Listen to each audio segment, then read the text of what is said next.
Good morning, Nigeria. It's a new day, a fresh week, and you're welcome to Daybreak Live on Dominion Television. I am Samson Balogun. And I'm Yemi Adelagun. Thank you for waking up with us this morning, the 14th of July, 2025. As always, we're here to ease you into your day with thoughtful conversations, insightful stories, and news that shapes our world. That's right. But this morning, Nigeria wakes up to the somber news. A nation reflects and a generation remembers. Yesterday, Sunday, the 13th of July, former President Muhammadu Buhari passed away in the United Kingdom, closing a long and defining chapter in Nigeria's political history. Exactly. President Buhari served Nigeria as a military head of state from 1983 to 1985 and returned decades later to lead as a democratically elected president from 2015 to 2023. Whether you agreed with his policy or politics or not, his impact is undeniable. His tenure was marked by a firm anti-corruption stance, a war on insurgency, and efforts to strengthen national infrastructure. Well, for many, it was a symbol of discipline and persistence. For others, a subject of heated debate. But today, we pause the arguments and honor the man, a father, a grandfather, a former general, a two-time leader of the Federal Republic of Nigeria. May his soul rest in peace, and may history judge him with clarity and truth. Amen to that. Indeed, our thoughts are with his family, loved ones, and the entire nation as we come to terms with his passing. And the course of today's broadcast will also bring you reactions pouring in from Nigerians at home and abroad, and reflections from analysts who studied years in office. Well, now turning to this morning's lineup on Daybreak Live. As always, we'll begin with Daybreak News, where we bring you top national and international stories making headlines this morning.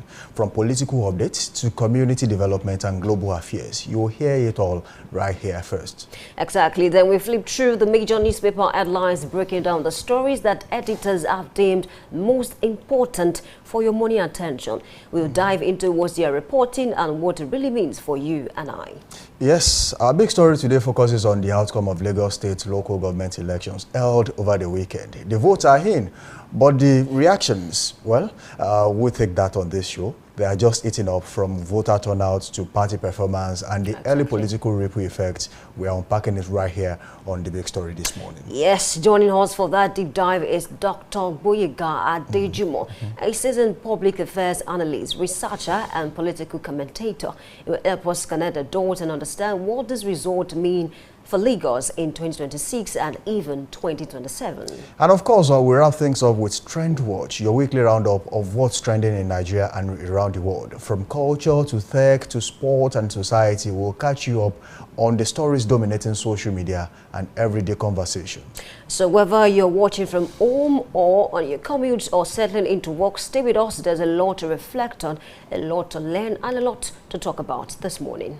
All right, that's right. This is Daybreak Live right here on Dominion Television. Only right here you can get the major stories, breaking news, whatever it is you want to have for your morning. You can join the conversation by visiting our social media handles on Facebook, Instagram and TikTok. It is at Dominion Broadcast. And on X, formerly Twitter, it is at Dominion Cast. You can also link up with us on our YouTube channel, watch us live, subscribe to that YouTube channel, drop your comment there. We'll surely take them at Dominion Broadcast. You can also watch us live on our website, www.dominion.org.ng, dominion.org.ng. Good morning to you, Yemi. Good morning, Samson. Well, it's nice to be here on Monday. Same here. It's nice to be here with you on the show again this morning. That's right. I hope you're not cold. Well, Ibadan is waking up to, kind of a breezy morning. It's kind of cloudy a little bit. Probably my, experience downpour later in the day. Exactly. Who knows? But then we woke up and, of course, had the news of so many things happening yesterday. Not just former President Muhammadu Buhari, also the Awujale of Ijebuland, by Dr. Sikiru Adetono. I mean, in the last weeks, there has been, major icons. First of all, it was Dantata, the Olubado of Ibadan, the Awujale of Ijebuland, and of course, former President. And I think they are friends. They were friends when they lived. I mean, I was seeing pictures on social media yesterday, and majority of these people, they had been in one building at one point or the other, all together. Exactly. I mean, while former President Muhammadu Buhari was, the military ruler in Nigeria, you had the encounter with Dr. Sikiru Adetona, and even after that, they had always been meeting at one occasion or the other, and also the Olubadan of Ibadan land, even though he ruled for a year, at one point or the other, they have also encountered. I mean, it's more or less like they have been together, and then in the space of how many days? Honestly, it's a lot to unpack, and to talk about the fact that Oba Adetono actually reigned for 65 years. I mean, it's one of the longest serving monarchs in Nigeria. And speaking of, former President Muhammadu Buhari, a lot of, political stakeholders, even foreign, people, I mean, stakeholders abroad, I mean, the U.S. mission, Chinese embassies, pay their tribute, to the former president of a country. And of course, a lot of persons, has actually, talked about, some of his policies, it happens. Take it or leave it. You people like him or about love him. Exactly. There's nothing you can do about it. People you just have to, give him his flowers for the things he did. I mean, some people still refer to the Operation War Against Indiscipline, which, even his former spokesperson, said something yesterday. He said, he remembers him as a man of discipline. He would not come late to meetings. If the meeting is 8 o'clock, the president will be seated a few minutes to 8. And noted that. And I recall that while he was campaigning 2014 to 15, it mentioned the fact that he's here to curb corruption, and we saw that in his administration, his stance on some of this issue. So really, it's a lot to unpack. We just wish the family, be able to bear this loss at this critical time. It's a lot to handle for Nigerians, and of course, his families. We just wish them, God to give them the fortitude to bear the loss. But definitely, for a man who ruled Nigeria on 2 different occasions, I could still remember while he was Minister of Petroleum, I think under the Olusegun Obasanjo regime then. I mean, he was, there was this idea he brought about the Petroleum Trust Fund books that he gave to, school children back then. I think some of us too still got to school and still met those books. So it tells you how well he managed the funds then, regardless of what people have to say about him, regardless of, some of his shortcomings. You can't just be 100% at all times. There are things you will do and so many people will be uncomfortable with. But then, a leader does not take the people where they want to be, but where they ought to be. I think he said something while it was inaugurated in May 2015. He said, I am for everybody and for nobody. I think he said that, and that speaks volume. And I recall that IBB said, they met in 1965 in Kaduna while they both joined the military. And of course, I think he thinks his discipline came from the fact that he's a military man, a very firm person, and that reflected in his administration, throughout the 8 years, and of course, while he was a military leader. I mean, in the military also, he served in key military roles during the Nigerian Civil War from 1967 to 1970. I mean, that says a lot about the kind of person he is. But then professionally, he was right there. At least, for him to have had the promotion from being an entrance into the military rather to being, a general in the military, it tells you a lot about who he was, professionally. And then when he became a politician too, on so many occasions he tried to be president, and then before, and he failed. I mean, that was 2003 lost to former President Olusegun Obasanjo, 2007 lost to Umaru Musa Yar'Adua, 2011 lost to Goodluck Jonathan, and in 2015 it was the first, Nigerian president to actually defeat the incumbent president. The PDP, who has ruled for 16 years then. And let's not forget the fact that just recently a lot of discussions around, Tinubu made him president, no, Tinubu did not make him president. And looking at the fact that the likes of Garba Shehu, had a lot to say about all of this. So it is a lot. I feel like, even before the president, passed, he has been in the news for like weeks, months, something will connect one thing and then people will talk about him. Even after he's dead, I still feel like people will still talk about him. Of course, continuously they will do that. I mean, he's a man with a clear idea of what he wants to do. In his first time, as president from 2015 to, he campaigned on the anti-corruption, security, and economic revival. I mean, those are the things he was clamoring for, regardless of if he was able to do it, how people wanted him to do it, or his own ideas, came to play, and then probably people do not really like how things panned out. It doesn't matter. But at one point or the other, when he came into office, he was always mentioning what he wanted to do. And then the second time, you know, though in Nigeria, security kind of that's always been like that for some time. But then you just have to give him his flowers, and of course we pray that the family, God gives the family the fortitude to bear the loss, and of course Nigerians. Exactly, and I feel like that Talakawas and the North cannot forget him because it was really close to them, and he talked about them, and that was the reason why a lot of persons felt like this person will come and make life easier. Do you know that till today, even if too many people do not agree with him, or so many people do not agree with him, he's still one of the ex-presidents in Nigeria who not too many properties are linked to. I think he lived a simple life. He lived a very simple life. I think he mentioned that he has a house in Kaduna, one in Daura.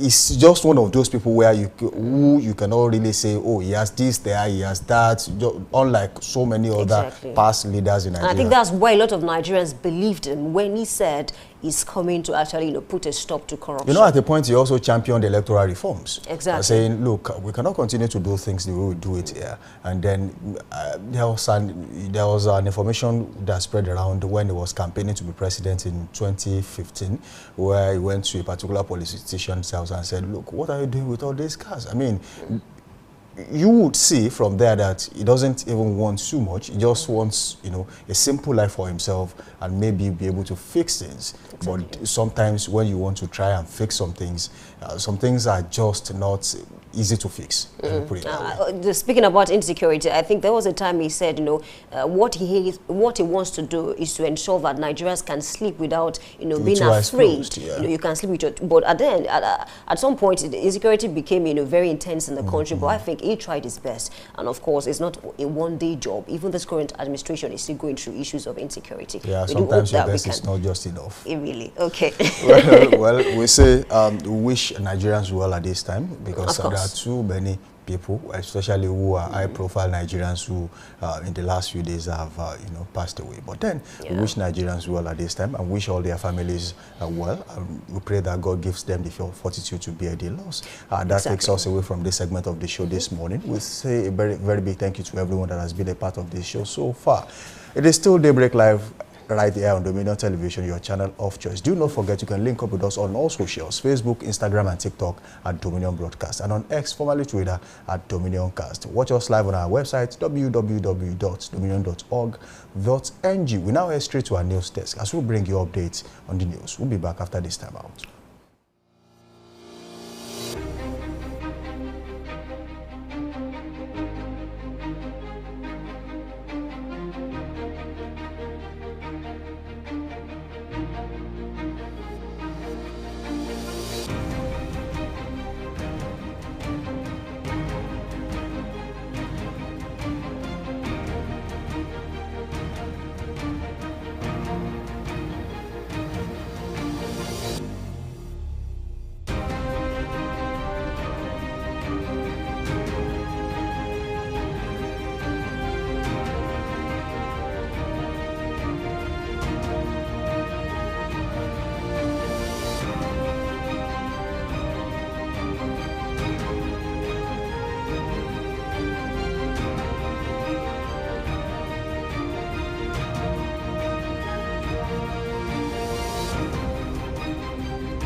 Good morning. This is the break news on Dominion Television.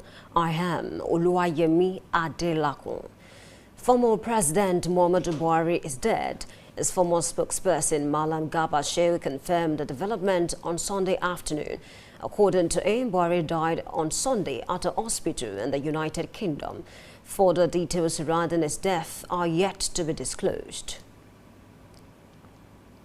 Meanwhile, President Tinubu has directed Vice President Kashim Shettima to proceed to the United Kingdom to accompany President Muhammadu Buhari's body back to Nigeria.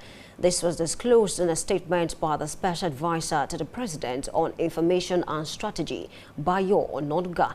Ononuga said that as part of the nation's mourning, President Tinubu ordered a symbolic tribute to put flags at half-staff as a mark of respect for the departed leader. The House of Representatives Committee on Constitution Review is considering a bill seeking to amend the Constitution to reform the mode of appointing the chairman of the Independent National Electoral Commission, INEC, by involving the National Judicial Council, NJC. The proposed amendment aims to involve the NJC in the selection of the INEC chairman, thereby enhancing the independence, credibility and transparency of the appointment process. The Electoral Reform Committee, headed by the late Chief Justice of Nigeria, Muhammadu Iwis, in 2007 recommended constitutional amendment that will restrain INEC from the political influences of the executive arm of government in terms of its composition and funding. The panel recommended that the power to appoint the INEC board be transferred from the President to the NJC, while its funding was to be a first-line charge on the consolidated revenue of the Federation. The Federal Airport Authority of Nigeria, FAN, has confirmed that no casualties were recorded in the Port Harcourt runway incident involving Air Peace flight from Lagos. This is contained in a statement signed by the Director, Public Affairs and Consumer Protection at FAN, Obiageli Ora, in Lagos. According to Ora, the aircraft departed Lagos and landed at the Port Harcourt International Airport at approximately 7:45 a.m. She said that the evacuation of the 127 passengers was completed safely with no casualties. The All Progressives Congress, APC, has won the 20 chairmanship seat in the Lagos State local government elections. The Lagos State Independent Electoral Commission, LASEC, said the APC also won 375 out of 376 councillorship seats in the state. The People's Democratic Party, PDP, won 1 councillorship seat at Wadi Yaba. And in business, the Nigerian Petroleum Products Marketers Association of Nigeria has announced a plan to reduce the premium motor spirit price, also known as petrol, following Dangote Refinery's latest fuel ex-depot price reduction. The national president of the Independent Petroleum Marketers Association of Nigeria, IPMAN, Abubakar Maigandi, disclosed these. This comes as Dangote Refinery slashed its ex-depot petrol price to 820 naira per litre from 840 naira. Maigandi noted that IPMAN will be meeting today to announce a downward revision of its petrol price.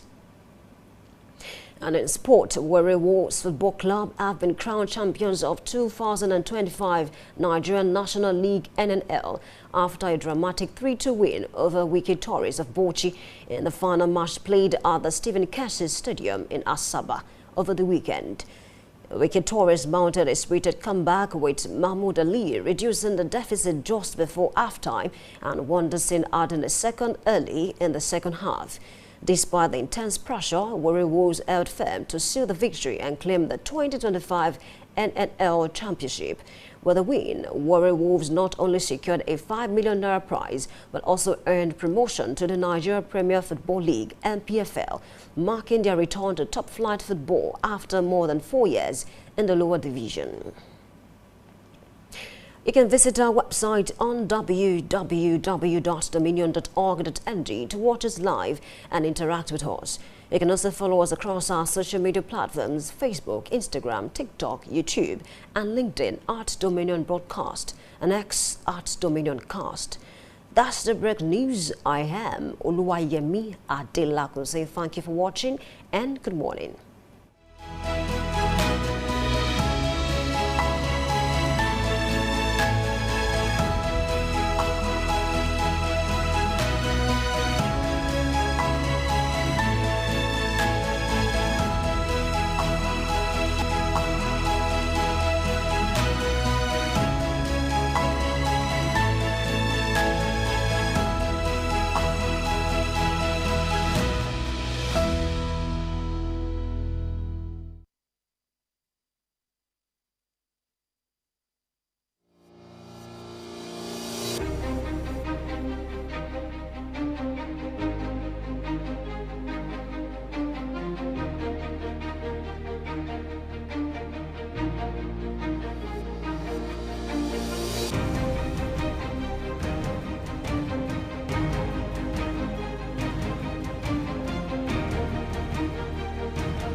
All right, thank you for staying with us. This is still Daybreak Live on Dominion Television. And of course, in this segment, we look at the major headlines across the dailies. My name is Oluwayemi Adelakun. Let's start from this particular paper, which is Platform Times, and I have this headline that says, Tinubu confirms Buhari's death, orders flags at half-mast. And of course, yesterday we heard the news of the death of the former president of Nigeria. I'm talking about President Muhammadu Buhari, who died at 82. And of course, the current president has ordered that the national flag should be flown at half-mast in order to commiserate and honor the passing of the former president of this country. And of course, moving away from that headline, I have this one that says, why I buried Mohbad a day after his death. That's coming from Fava. A lot has been going on about the death of this popular singer that died about almost 2 years ago now. And of course, more revelations are beginning to show up. We look forward to what will actually happen in the next few weeks concerning this matter. Moving on to another headline, I have this one that says, Nigeria records 6,800 deaths, 5,400 kidnappings in 6 months. Zamfara worst hit. That's coming. That's a report that we have on the pages of newspaper this morning. Honestly, looking at the past few months, past few years, a lot has happened. People being kidnapped. Bandits. Killed a lot of persons across the country, not just in Zamfara. We have the Benue killings. The Plateau killings. The explosion. In Kano, in Kaduna. A lot is going on in the country. We do hope that soon enough, this will be curbed to the barest minimum. Moving on to another headline this morning, I have this one that says 9 states withhold 70,000 minimum wage from teachers. NUT raises alarm. Up until now, I think some states, have refused to pay that, 70,000 minimum wage, despite the fact that the president, increased the monthly allowance of every state. Why is it difficult? Why are the state governors, finding it difficult to actually pay these people, going by the new minimum wage, which is 70,000 naira? Because a lot of, teachers, not even teachers alone, other people in other sectors have even complained that even this morning, it's still not enough, to cater for day-to-day, activities and then daily need. Not to talk of the fact that some state governors are still paying the normal 30,000 naira minimum wage. A lot of complaints around there, and of course, the NUT have raised alarm saying we need, to sort this out, as soon as possible. Moving on to another headline this morning. I have the song that says PDP APP reject Lagos Council pose alleged rigging and disenfranchisement. Of course, I watched videos, about the election over the weekend. I saw pictures, and of course, a lot of persons complained about the fact that their political party was not even on the ballot paper. So a lot of persons could not vote because why? They had a candidate in mind, and so in several areas we had just two political parties on the ballot paper, which is the APC and the PDP. So there were complaints about that. There were also complaints about the fact that some INEC officials came late to some places, and then as a result of that, a lot of people could not vote. Let's also talk about political apathy. A lot of persons did not come out to vote. The turnout was really low. Why did that happen? It's a lot of questions around the local government election in Lagos State. And of course, I watched the video whereby the former deputy governor of Lagos State also complained bitterly about the fact that there were a lot of issues surrounding the election. Some persons could not vote. There was vote buying, political apathy, and the likes. Moving on from that headline, please stay with me. I have this one that says Awujale of Ijebuland, Oba Sikiru Adetono, dies at 91 hours after Buhari's passing. And of course, I learned that they were friends when they were both alive. The man ruled for 65 solid years, one of the longest, serving monarchs. He reigned for 65 years, that's a lot. And of course, it passed just yesterday, hours, after Buhari also passed, Moving on to another paper this morning, I have The Guardian with me, and of course, several headlines on the paper. Let's start with this one.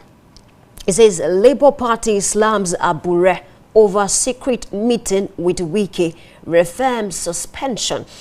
I saw the pictures online yesterday. I don't know if you did. And of course, it has raised a lot of controversies. And I read a report, whereby, Nenande Usman also said that, those pictures and the meeting that Abure had with Wike confirms their suspicions, over time that Abure, has been in talks, with Wike, and of course is causing a lot of trouble for them in the Labour Party. Let's not forget that, going by the court, court's rule, Abure has been suspended as the chairman of the party, but somehow even some media houses still refer to him as the chairman of the party. So a lot to actually unpack about this issue of Abure, Nenandi, and of course Wike coming into the picture now. What does this mean for Labour Party? Nenandi also mentioned the fact that Abure has been absent about activities concerning the Labour Party in the local government election that happened yesterday, and of course the campaign in Anambra, concerning the governorship election. I watched the video. I saw the likes of Peter Obi, and of course a major stakeholders in the Labour Party were present in Anambra, for that campaign that was last week. So a lot going on with the Labour Party. Abure has refused to step down, despite the fact that the court has asked him to leave because his tenure is over. We look forward to, how the Labour Party will undo, this issue, because, the general elections is coming in 2027, and they cannot afford, to go through issues like this. Let's also look at another headline on the Guardian newspaper. I have this one that says 2027 presidency may use cost to score to ADC. Mark warns. I think that's David Mark. And I read the story yesterday. He was trying to say that, they are not quite sure whether the ruling party, the APC, might try to actually, disrupt activities of the ADC, through the court and the likes. But he came out to say that, what, we have all it takes to actually defend the party in court. About 300 lawyers across the country are on board to actually defend the party. And when I read his story, I was like, really? 300 lawyers. I mean, that's a lot. We do not know what will happen. We don't know what they are hearing. We don't know what they are seeing. A lot of things are not quite open to us. I mean, the citizens. But I mean, he has come out to say that whatsoever plan that the APC might have, to scuttle the plans of ADC in court, they are fully ready, to go hand in hand. All right, moving on to our headline this morning.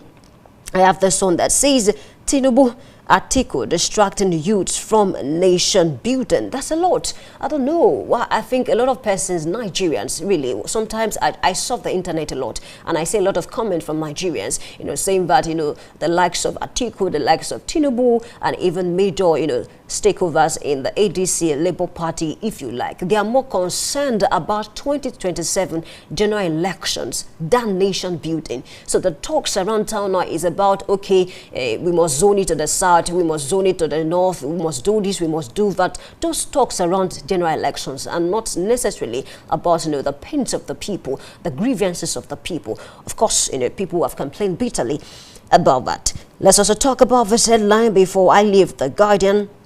I have the one that says, tribute reflections on legacy as Buhari bows out at 82.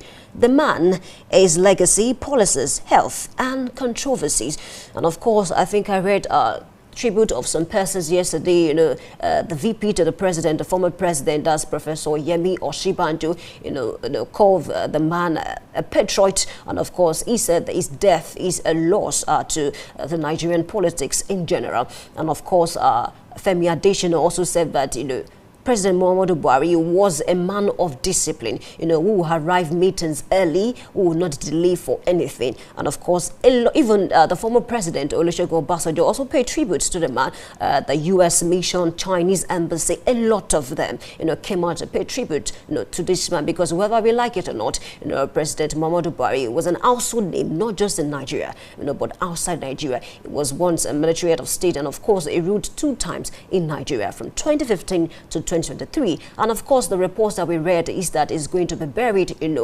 today. And of course, the president of the country, President Bola Ahmed Tinubu, offered that the VP, should, bring back his corpse back to Nigeria, because he died in a London clinic, yesterday at about 4:30 p.m. in the evening.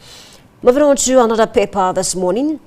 I have The Nation with me, and of course, I have the headline that says, Awujale of Ijebuland, Oba Adetono joins us as such. Of course, we've talked about that. Moving on from that, let's look at Nigerian Tribune. And of course, we have several headlines on Nigerian Tribune this morning.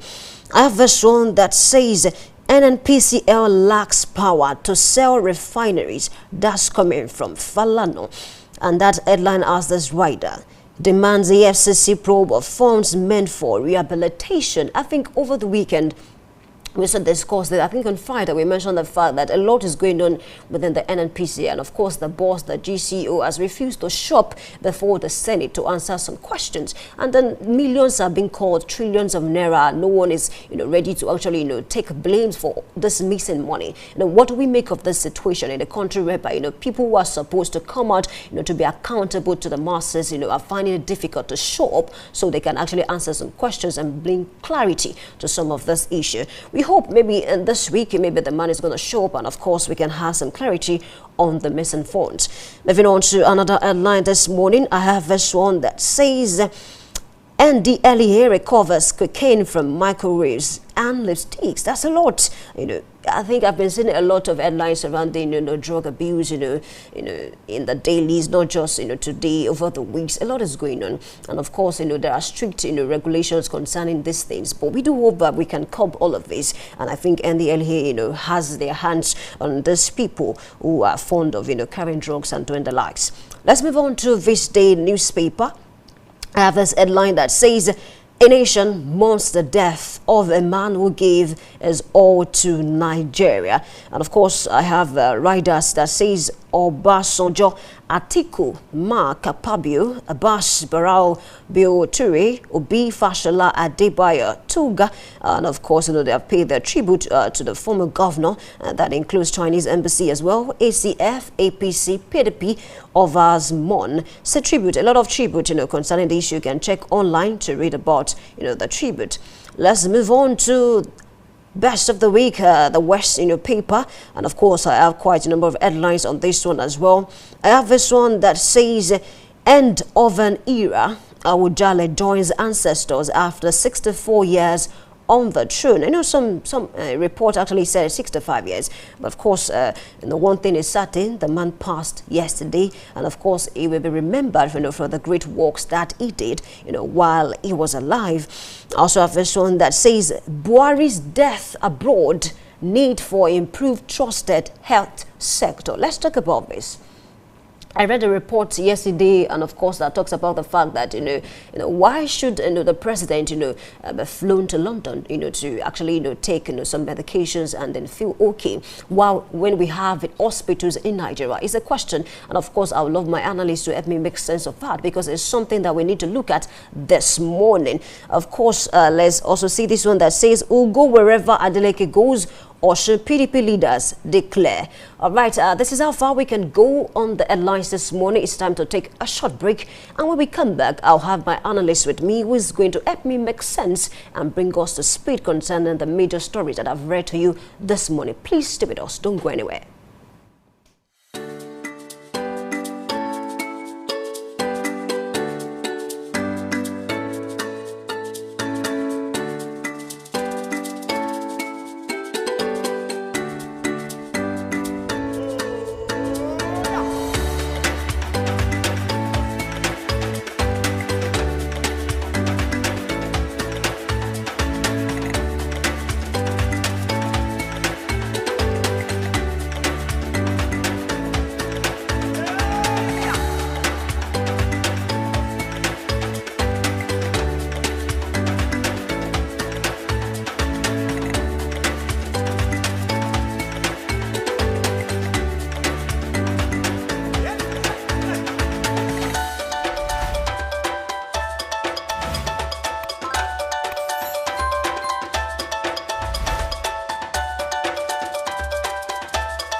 All right, I welcome you back. Thank you for staying with us. This is still the newspaper headlines this morning. Of course, I have with me in the studio Afolabi Afolami, who is a public affairs analyst. Good morning. Good morning, my sister. How are you? I'm very well. Great to have you this morning. Thank you for having me.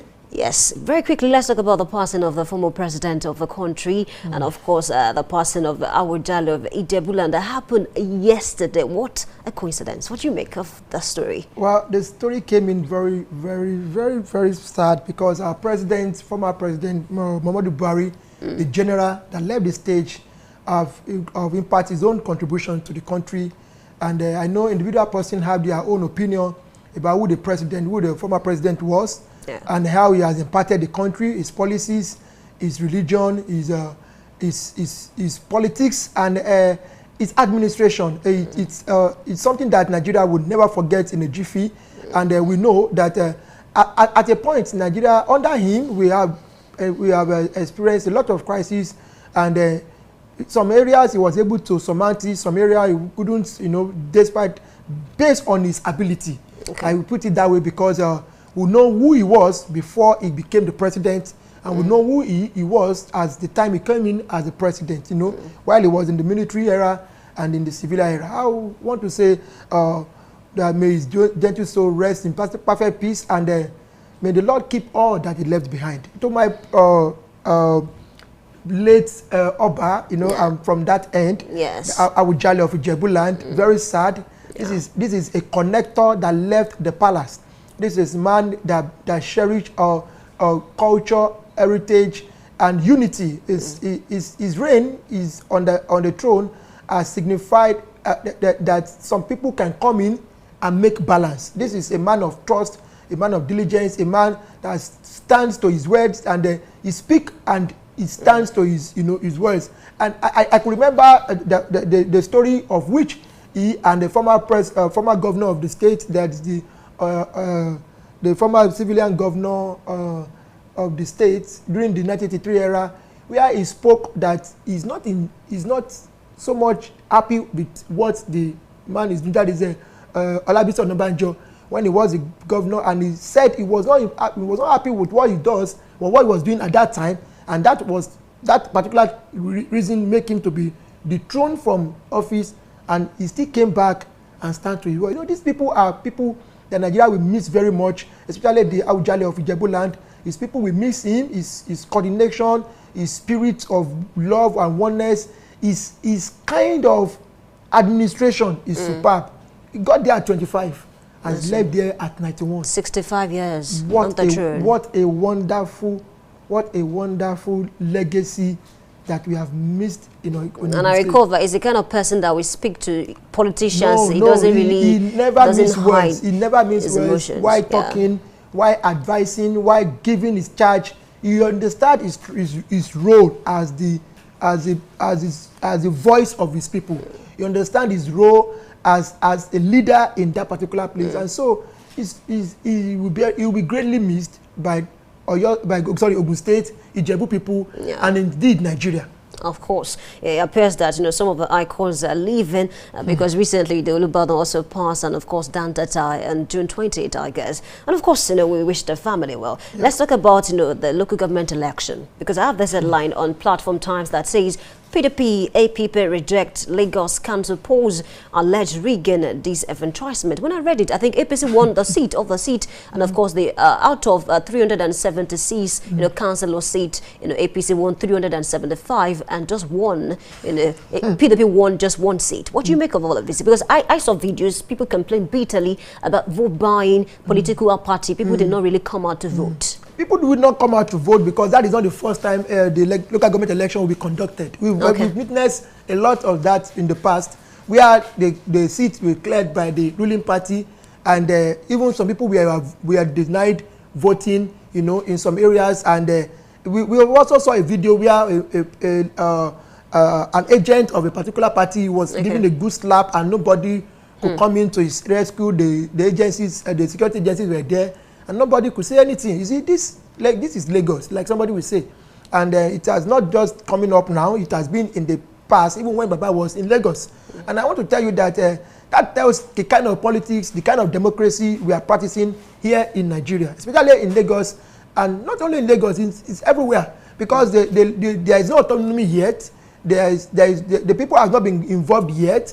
The political parties has not been splitted to be independent yet. Some people still came out, even the political parties that came out to file in their candidates will have done so at the disguisements of the ruling party to bring everybody into inclusion, to see the local government election looking at being conducted. And that is just the way I see it. Because I know Lagos State for a couple of times now, and I know that people will have want to come out, but they know what's the reason of coming out. When those who have won the primary election will automatically become the people that will be at the end of Safia at all their local government areas. So it's not a surprise deal to me. It's only that it is the comment I got from the chief of staff, secretary to the federal government, Benadi Amila, came as a political party. He was while he was in Lagos, he saw that coming. We all saw it, and that is what we talk about when we talk about the kind of politics, the kind of democracy we are practicing here in Nigeria. It's not fair at all, and I felt that at a time like this, Nigeria should be putting down a kind of legacy that will last forever. A sustainable kind of policies and democracy that we can look back and and I give a wonderful applause for what we have done. Now our men are going. Those who have ruled us in the past are going. The likes of Muhammadu Buhari, who was a military junta, is leaving the seat. Just left the seat. Some other people will go, and that is inevitable. And that, regardless of how long you rule, that is it. Regardless of how long we rule, it will just come, and that it will be the end of all the stories. And another story will start coming up. We'll start knowing who is Buhari, to individual persons, to the country, to his community, to his state, to his people. And that is what I always tell our politicians to think about when they are coming up to make policies. It wasn't fair at all to see the way the election goes in Lagos during the local government election, and the video clips moving around. It's not fair at all. It's just like a one-party system coming out. I was going to talk about that because I watched some videos where some persons complained bitterly that their political party was not on the ballot paper. They only saw, APC and PDP, and they were left with no choice but to go home. Because some Nigerians, concerned Nigerians, are saying, with what happened in Lagos, which is the hub of the country, will that not be a reflection of 2027 elections? What do you make of that? It will not be the reflection of the 2027 election because Nigeria is bigger than Lagos. Nigeria is a country where we talk about region, territory, talk about state, different states. No, it's not going to be. Yes, they might want to make it so, but it's not going to work in that manner. And that is why they imagine of the new party group, the coalition. Is a good thing for the democracy. And that was why I would say that for those who have seen it that way, they should just go and have a rethink, because it's not going to be very fair. By 2027, the 2027 is still far away. A lot is still going to happen. A lot is still going to happen. We are seeing the campaign, because by the time some people will lose election at the primary of the that they will run for House of Rep, Senate, and so immediately they lost that election, they will be decamping back to the coalition. They will want to join the coalition. And like some people are already making statement of being in a particular party and also be a member of the coalition group. And I think a lot of persons have accused Wike of starting that because they feel he's a member of the PDP, but he still works for the APC. It is because the presidency has encouraged that. The president has allowed that. If not that, immediately you join the ruling party, you leave.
Òdèrè kòkò àlàáfíà ni, bó wọlé ayọ̀ ni, àtúnilára gbẹ̀dẹ̀gbẹ̀dẹ̀.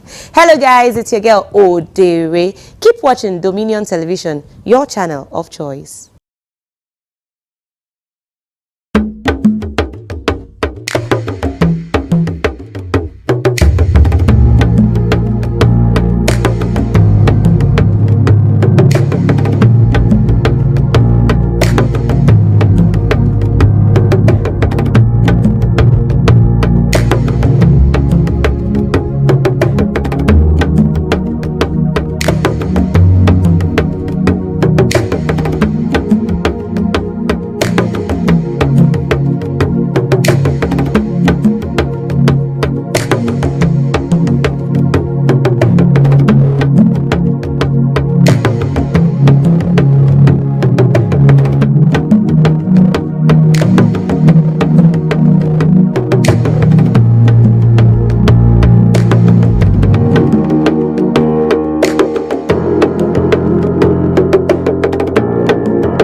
Someone told me that at the last count, there are about 53 radio stations within the broadcast landscape alone. And I said, yes, why not?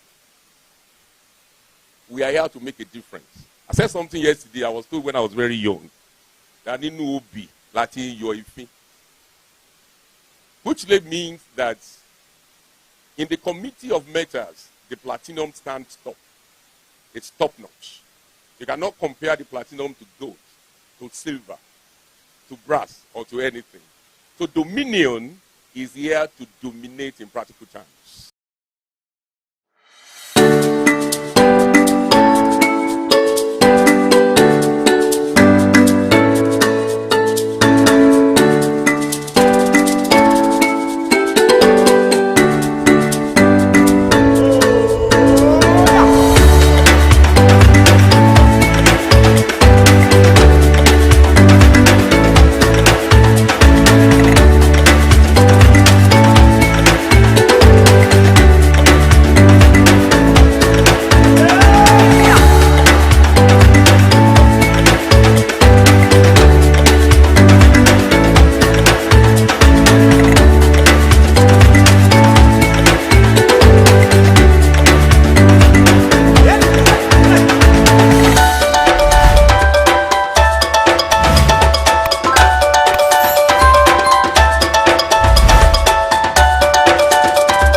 All right, I welcome you back. We apologize for that short break in transmission. And of course, I still have with me in the studios Afolabi Afalami, who is a public affairs analyst. And of course, we're talking about, some politicians who stay in the party and still work for other political parties. Let's link this to this headline that says the Labour Party slams Abure over secret meeting with Wike, reaffirms suspension. What do you make of this? Because I read a story that says, Nenandi also talked about the fact that, this confirms our suspicions about Abure. Yes, Abure involvement in party politics and anti-party politics has been going on for a while right now. Before even during the election narrow period in the 2003, okay, we'll confirm some secret meetings with other political parties, and that I think led to some of their failures in some other quarters. And if it is not curtailed, Nigerian political history will not go down well and will not be able to balance up. That is why we see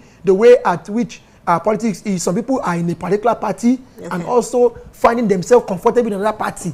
And that is why you see some people making a statement that even if I'm in PDP, I still work for ADC. And because that has happened in Nigeria and it has not been, there's no sanction on it. The presidency has, like I said before we go off air, the presidency has condoned that. If not that, the president had condoned that, we wouldn't have had such kind of. Well, we hope that they will rewrite the story and give us a better democracy, a better political situation where tomorrow we can be proud of. Oh, well, thank you so much, Afolabi Afalami. You have helped us to make sense of some of the major headlines across the dailies this morning. Thank you for being a part of the show. This is where we say our BYE on the segment. My name is Oluwayemi Adelakun, saying good morning once again.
All right, good morning and welcome to the big story on Daybreak Live, right here on Dominion Television. Your home for credible news and informed analysis. I'm Samson Balogun, and today we turn the spotlight on Nigeria's Commercial Nerve Center, Lagos State, where the recently concluded local government elections have sparked fresh conversations on grassroots governance, political dominance, and voter participation.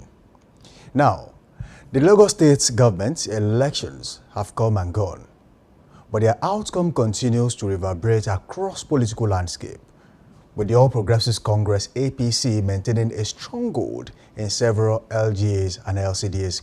Questions arise about the state of opposition politics in Lagos, the credibility of the process, and what this means for democratic participation on the grassroots level. On today's edition, we'll unpack the key results, reactions from political actors, voter turnout, and implications for 2027 and beyond. We'll also be hearing from analysts and, of course, observers, political stakeholders and election observers who followed the process closely. Was it truly a reflection of the people's will, or just another rubber stamp exercise by dominant political forces? Stay with us. It is the big story on Daybreak Live. Samson Balogun is my name. Today I will not be doing this alone. I have online Dr. Gboyega Adejumo, who is a seasoned public affairs analyst. He was on site. He witnessed the local government elections in Lagos State. And his opinion counts on this show this morning, as we'll be talking about what the process looks like in Lagos. And was there an election in Lagos State in all local governments and LCDs, or it was another selection process, like people would say out there? Dr. Gboyega Adejumo will be joining me. Good morning to you, Dr. Gboyega. Good morning to you. Okay. Now, there are key indicators when it comes to local government elections in Nigeria. Some have clamored that INEC should take over from OISEC, LAGSEC, state electoral boards. Some say if INEC takes over, there will be credibility. And some believe in their state electoral commissions, saying, look, if we do invest in them, there's a chance and tendency that one day they will conduct free and fair local government elections. What happens to grassroots politics when local government chairmen are handpicked by powers at the corridors of power? I mean, it has happened before in so many places. But oftentimes we realize, and of course we see, that when there are local government elections, it's almost always a clean sweep for the ruling party in all those states. And then what happens when a new government comes on board, a new political party wins an election in a state and then says, no, look, all local government elections duly elected under the last administration are no longer local government chairmen and councillors. I'm conducting my own elections. A case study of Osun State. As we speak, there is still a long-running battle between sitting local government chairman and the newly elected one by the current administration under the PDP, under Governor Ademola Adeleke. How did we get here? When local government becomes what we call the national cake for governors in some states. Some of them are tight-lipped. They can't even comment on social media. Have you wondered why your local government chairman is not present on social media? Have you wondered why there is no longer what we call the town hall meeting in your state, in your local government? And have you wondered why your local government chairmen are incapable of fixing roads in your communities? Those are questions you should be asking. Oftentimes people ask these questions, but too many people are afraid to answer them. Another one happened in Lagos State over the weekend. There was an election, tight security, everywhere was locked down. But eventually, APC swept everywhere in Lagos State, except for one councillorship position. Almost 400 councillors, just one for PDP. All local government chairmen, they are now APC chairmen. APC rules in Lagos State. These are things we have been seeing in local government elections around the country. It has happened over and over again, and people are asking questions. Dr. Gboyega Adejumo, good morning to you. Good morning, and how are you today? I'm fine. Good to have you on the show, sir. All right. I caught a little bit of your side conversation, all about the local government election. Yeah. Okay, very quickly, you were on site, you were in Lagos State, you observed the local government election in Lagos State. Now, let me ask you this question. Was there an election in Lagos State over the weekend? A question of that nature was simply very sick. A very derisory kind of laughable situation Of course, they will tell you there is an election, and there will always be the element of having a polling unit, ballot boxes to represent an actual. But if the question is, was there illegal? And of course, the answer would be no. Okay, now, if the answer is no, electoral materials were distributed. The whole of Lagos State was locked down from 3 a.m. to 3 p.m. It was in the news. Then what happened in Lagos State? It has happened before in so many other states. This is not particular to Lagos. This is not particular to Lagos. Yes, that's the point I was trying to build. The semblance of having an election was there. You will find the ballot boxes. You will find the polling areas. You will find everything that would look like there's a semblance of an election. But in the real sense of it, even the officials complained that there was voter apathy. But what you will find at the end of the day will be massive numbers with branding. And these numbers might even outweigh what will come out were it to have been conducted by INEC. So that is why it is farcical, it is derisory, it is laughable. It will not in any way qualify to be called an election, let alone a free and fair election.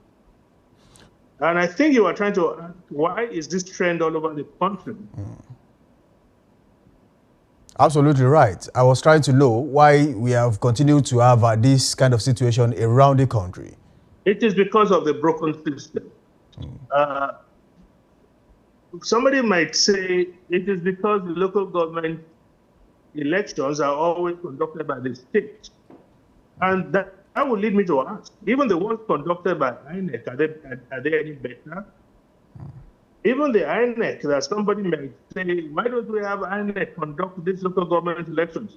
Have they even been able to run ordinary state gubernatorial elections?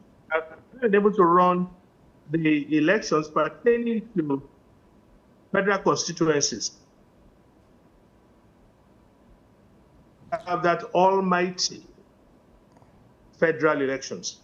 I was reading something recently about what happened in India. You can see the population of India is safely like 4 times ours.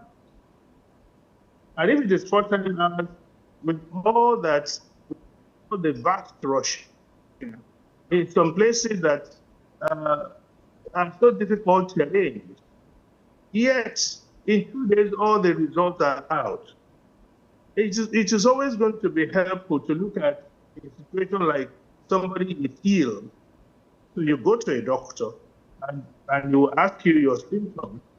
But what the doctor is doing is to consult his repository of knowledge and find out if there has been a situation like that before. And then what was the solution? So why have we not been able to find solutions in that critical scientific, technological way that has become the only way by which solutions are provided? And that is to see what is happening in other climes so that we can apply knowledge, experience, and expertise to solving our situation. The way that we even go about the electoral process is totally wrong. Vis-a-vis the kind of system we are practicing. This is supposed to be a federal system. In a federal system, no state government would definitely yield the powers that it owns to the center, because they're supposed to be equal partners. There can never be a federal state without the states all coming together to form one. It's like you saying you have a classroom and you have a teacher and you have only a building. Until the students show up, you don't have a school. Okay, you have your PhD lecturers, you have your fine buildings, but if there are no students there, can you teach? Can you call it a school? If you do not have states, then you cannot have a federation. And what makes us the state? The states have what we call ordinary, and in the real sense of it, ordinary administrative centers. We choose to call them state created local government. Because even the federal government cannot create local government. It's only the states that can create local government. So we have the state-created local government. They should actually be called administrative centers. In other climes, that is what they call them. The word government may have been confusing quite a lot of people. In many states, even to be an attorney general of a state, like in America, it is about an election. It will be anything at the county level. That is about an election. But who does it? The county organizes the election. The city organizes the election. If there has to be state, the state, like in America, there is no federal INEC of any sort. Every state conducts the presidential election according to its own laws. And that is what we should have in Nigeria. The only thing is that if you want to avoid voter apathy and the kind of system that we run in Nigeria, then have a proper electoral system that is free of corruption, free of rigging, free of determined figures. And it can be done. We have what we carry around with our ATM cards. That is information. How many times will your ATM card tell you? You want to do your daily transfer. Millions are going on every day. There is a company called Industry. If you see the volume of transactions they handle every day, it is like 3 or 4 times what we do when we go to vote. And it goes through. But then tell INEC with all the billions that is not available to anybody but INEC to come and do election, BVAS will fail. They will say no internet. Internet has failed. Meanwhile, if they want to transfer money to themselves, internet will not fail. So all that we have is a systemic problem. Okay, very quickly, Dr. Adejumo, I would like to ask you this question. Now, there used to be a time where Nigerian people showed keen interest in local government elections. They will come out en masse to cast their vote. Now, there's voter apathy everywhere, especially, let's talk about the southwestern part of the country. To turn up. It has always been like that, and people do not turn up for elections. So, what exactly is the problem? Why is our voter apathy more pronounced at this time? Are you there, doctor? Okay, now, we're talking about voter apathy in the country. Lately, it is now a trend that people no longer consider local government elections to be of importance. On election days, you see Nigerian youth on the streets playing football. At the point, you'll find them in filling stations buying gas. They want to fill up their generators just in case they don't want to come out to vote. Now, local government is the closest government to the people, because there you control the councillors. If there is no local government, there is no state. If there is no state, there is no federal government. So why does the government show little or no interest in local government elections, especially when it comes to proper conduct of the local government elections? These are questions that an average Nigerian should ask. Because if the dividends of democracy do not trickle down to the people at the grassroots, it all boils down to the fact that the wrong set of people are being elected to fill positions, strategic positions in the country, local government chairmen, councillors, and down to their representatives at the State House of Assembly, the National Assembly, the Senate. These are questions. If you take a critical look at what happened in Lagos State, you will see electoral officers sitting down doing nothing in some places. And in some places, within few hours, the election was done, and they were just waiting for them to say, oh, look, I think we are done here, we have to go. There are pictures you are seeing on your screen. These are videos made in Lagos State. That was the election. If an average Nigerian wants to duly elected a deserving leader into office, what are the things they should do? Casting your vote is actually primary.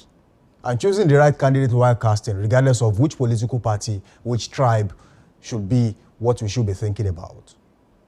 And oftentimes, Nigerians have been disappointed at what is happening now, how things have panned out. In some places, there were free movement of vehicles. In Amuwodofe community, at some point, they waited for electoral officers until before they came on board. But then, what are the chances that in the next few years, Nigeria will be able to conduct free and fair local government election devoid of where you are coming from, your tribe, or your religion? Dr. Boyega Dejuma, welcome back. Hello. Thank you. I'm back again. Okay, sir. Now, I want to put this to you. There are questions of voter apathy all around Lagos State yesterday. And why is it more pronounced these days that Nigerians no longer care, especially about local government elections? And then I want to link that to the local government autonomy.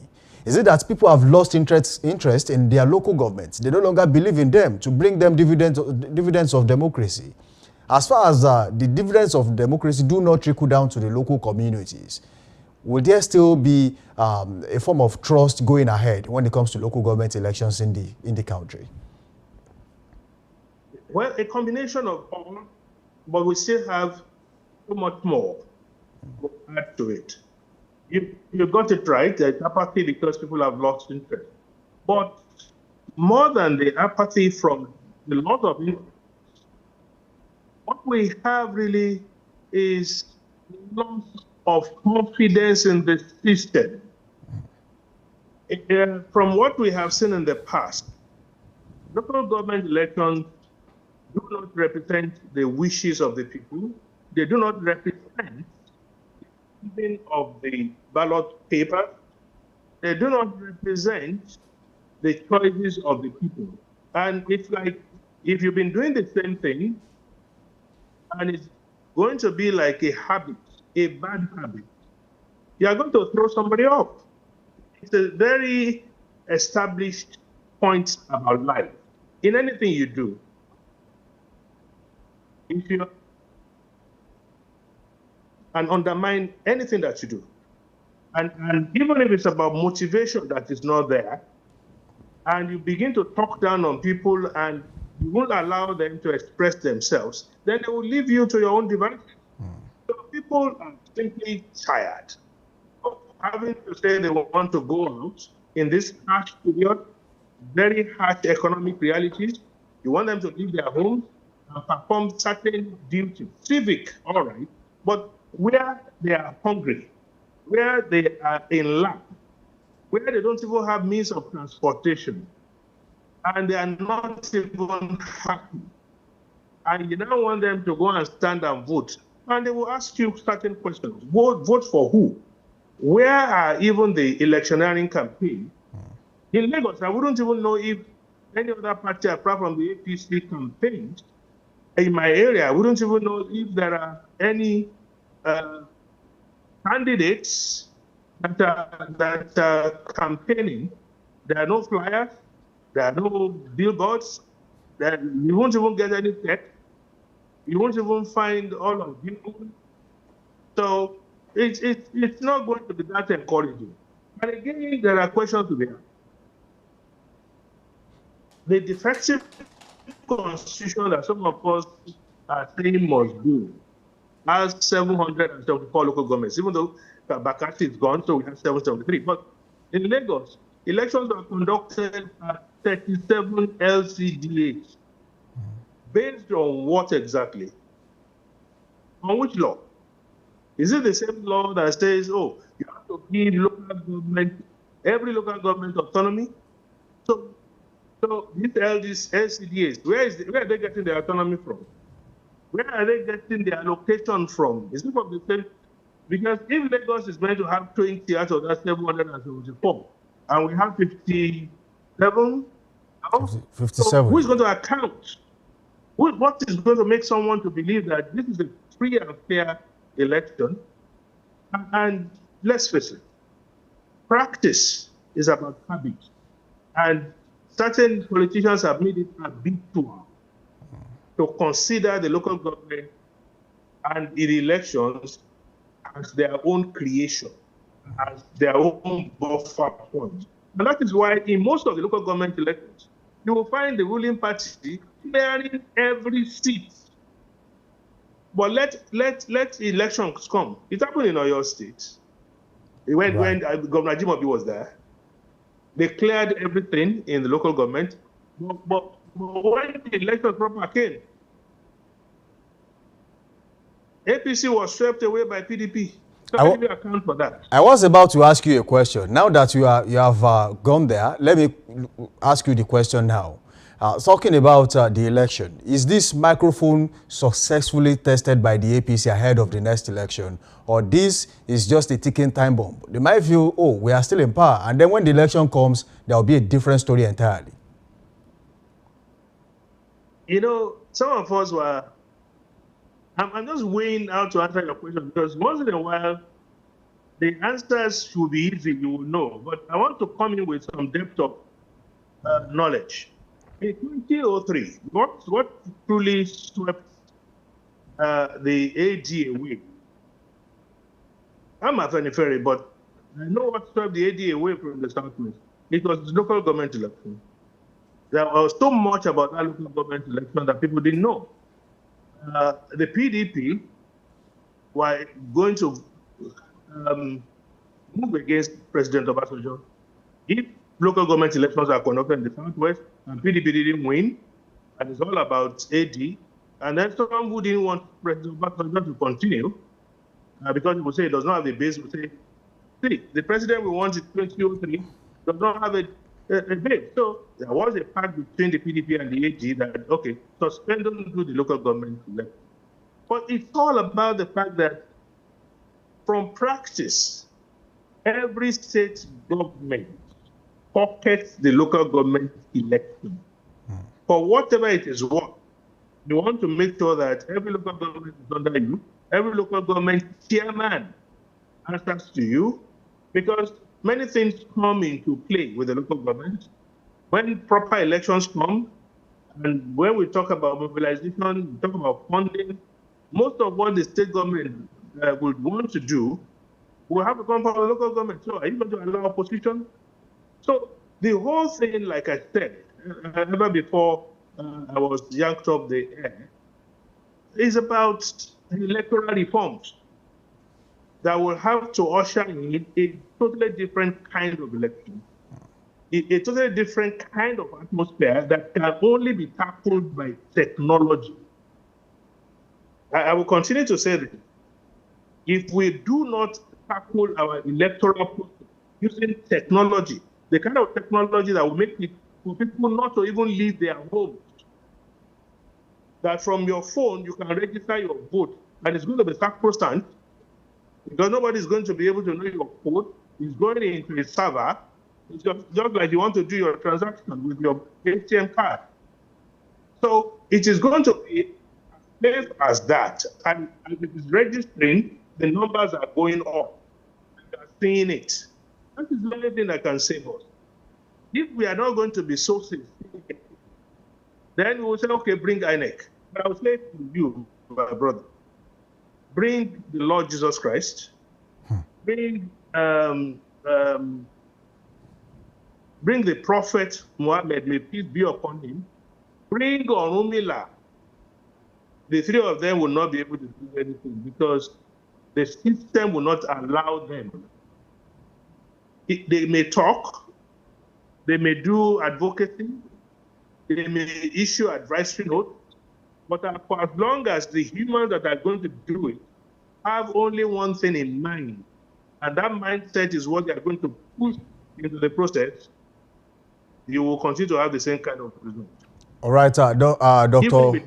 Adejumo, lastly, before we go on this show this morning, let me ask you this. Are there challenges you foresee for the newly elected local government chairman and councillors? Sorry. Are there potential challenges you foresee for the newly elected local government chairman and councillors in Lagos State? Potential challenges will always be with us. But what I will even want to see is how we can prevent federal intervention. The main issue we have is the local government being a tussle between the states and the federal. Many things are wrong that we are not talking about. Number one is land. Land is so important. Even the defective constitution places land, which is supposed to be owned by the people, into the hands of the state government to manage for them through the local government. In all that sequence that I've mentioned, you won't find the federal government there. But the federal government has always been looking for ways. That is why UGA couldn't work. That is why all these waterways couldn't work. But what will now make the federal government have a new road, just like they're doing in Osun, just like they're doing in Port Harcourt, is to have an access into the local government system and pay those who are there. That they're not supposed to do it. Because in the real sense of the local government are supposed to generate their own funds, which they do anyway. They go to the markets, they collect all the money, but we don't have that structure that will let us know how much Dr. Adejumo, they have to go, sir. Their revenue and the rest of it. So it's a whole long process. Just spare the almighty federal government coming in to offset what is there. Okay. With whatever results they have. But again, in 2027, what the party that will lose, that the local government will do, is to say, see you at the general election. All right. Thank you, Dr. Adejumo, for joining us on the show this morning. You're welcome. Good to have you on the show. Mogaji Dr. Boyega Adejumo is a seasoned public affairs analyst, and of course, he is the former publicity secretary of the Afenifere in Nigeria. Thank you for being a part of the show this morning. We do hope that next time we'll call you, you'll be here, sir. Thank you. Well, you are there in situ in Ibadan. That's my place of birth, the place I love most in the world. Thank you, sir. So I'll always be there. Thank you. Thank you. Absolutely. All right, and that's the big story for today. As Lagosians digest the outcome of these elections, the focus now shifts to governance, service delivery, local development, and true representation at the grassroots. All right, democracy is only as strong as the people who participate in it. Thank you for staying with us on Dominion Television. Until next time, tomorrow, keep asking the right questions and keep the conversation going. I'm Samson Balogo, and this has been Daybreak Live. Now, straight to Trendwatch. We'll be back after this time out.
Welcome back from that short break. The show is still Daybreak Live right here on Dominion Television, your channel of choice, where inspiration meets entertainment. Now it is time for Trend Watch, where we'll take you around the globe as regards trends on social media. I will be doing this alone. Jamie Adelaku is still here with me, and we've got a lot to talk about. Yes.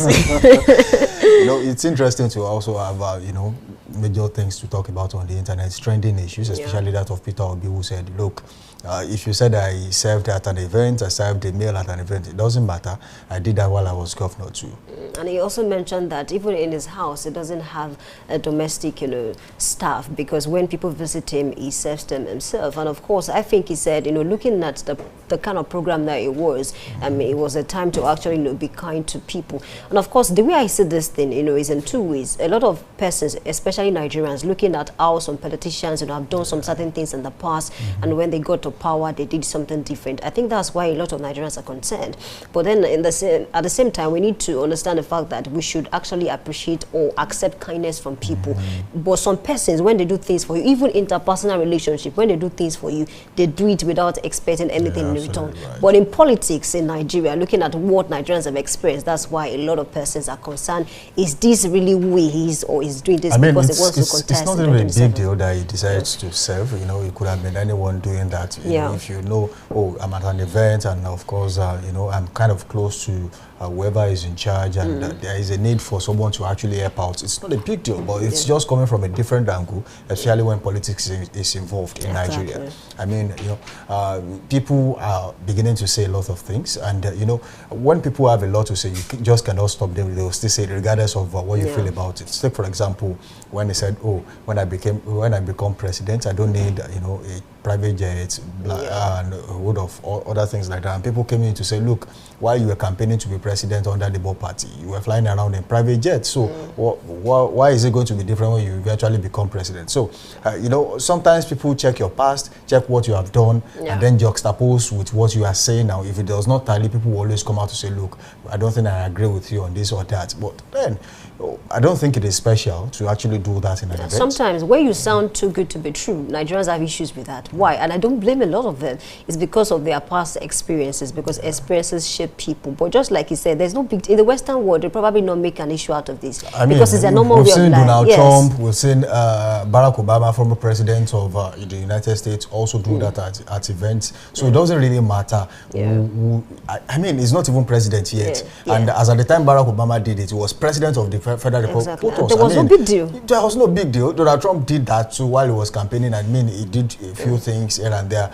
But then in Nigeria, I think people have issues with sweet offers. When you tell them this thing is so, they want to believe, oh, as long as it is cheap, I mean, as long as, you know, the offer is too good to be true, I don't think it's going to be real. But and if you are too kind to them, it's an issue. It's an issue. I mean, they feel it's a free gift. I mean, people always feel like, oh, if you are giving them something, you most definitely want something back in return. I mean, and it's always like that. We have seen people who have done that before. And then it's only a matter of, you know, what you want to believe, because Nigerians naturally want to believe what they want to believe. So regardless of what you tell them, they will still want to stick with what's in their mind. And everyone is entitled to their own opinion. And it's not easy to convince in Nigeria. Exactly. But I still feel like we need to get used to accepting kindness from people, regardless of the tension in the country, you know, as regards 2027 elections. And I think Nigerians should, you know, be open-minded more, a little bit more, because sometimes when kindness comes to you and you are too rigid to receive it, it might be. Or you are scared, like this person is like, you want to ask for something big.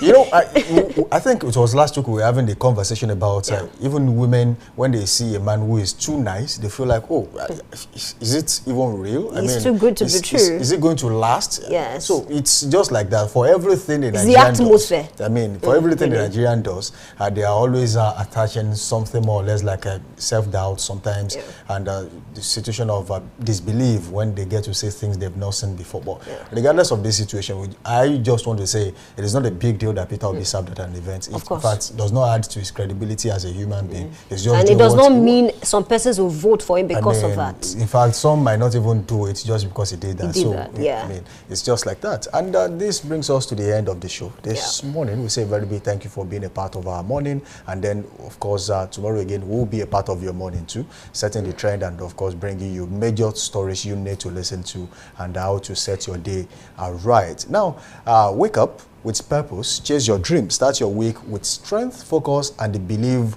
that something amazing is about to happen. Today is Monday again. You know, as I always say on this show, it is never too late to achieve success. As champions are said, to be not those who actually made it in the stadium, they are those who had something deep inside of them and prepared so much to achieve success. Samson Balogun is my name. Until tomorrow, same time, 7 a.m.